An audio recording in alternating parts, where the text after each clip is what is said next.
In the heart of Victorian London, where the fog rolled thicker than secrets, 5 women were found butchered. No witnesses, no arrests, no motive, only fear, and a name carved into history with blood: Jack the Ripper. Chapter 1. The Streets of Shadows. London, 1888.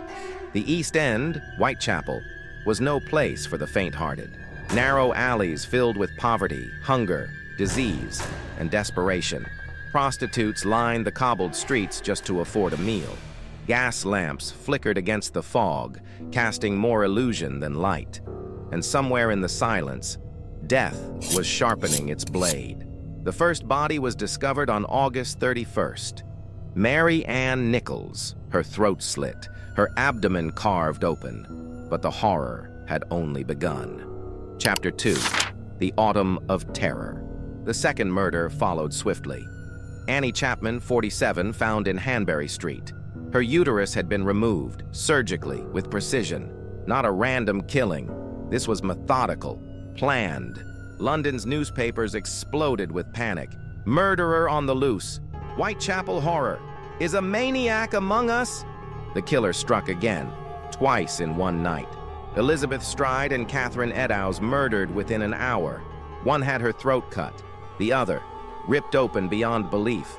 The killer left no clues, only mutilated corpses and growing fear.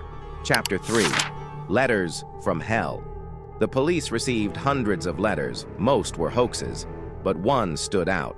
Dated September 27th, it was signed, "Yours truly, Jack the Ripper."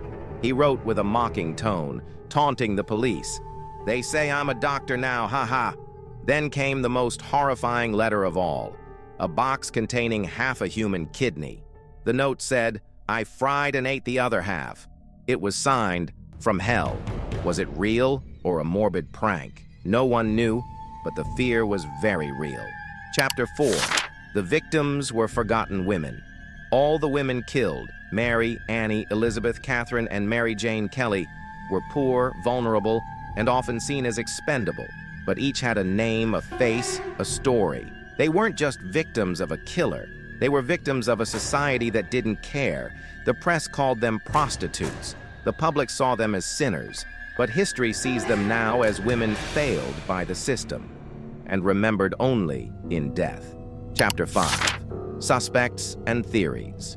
Over 100 suspects were investigated. Among them, Montague Druitt, a disturbed barrister who drowned himself after the last murder; Aaron Kosminski, a Polish immigrant with severe mental illness; Sir William Gull, the royal physician, suspected by conspiracy theorists. Even Prince Albert Victor, Queen Victoria's grandson, was named. But no one was ever arrested. No trial, no confession, no closure. The Ripper simply vanished. Chapter 6. The Final Murder and Disappearance. On November 9th, Mary Jane Kelly, just 25 years old, was found dead in her room. Her body was mutilated beyond recognition. Some say the killer took his time. Others say it was a message. And then, nothing. The killing stopped. The city exhaled. But the shadow remained. Chapter 7. The Legacy of the Ripper. Jack the Ripper became a legend. Books, films, songs, even tours in modern London.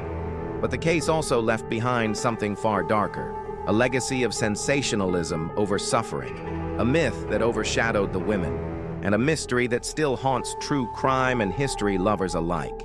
Because Jack the Ripper was more than just a killer.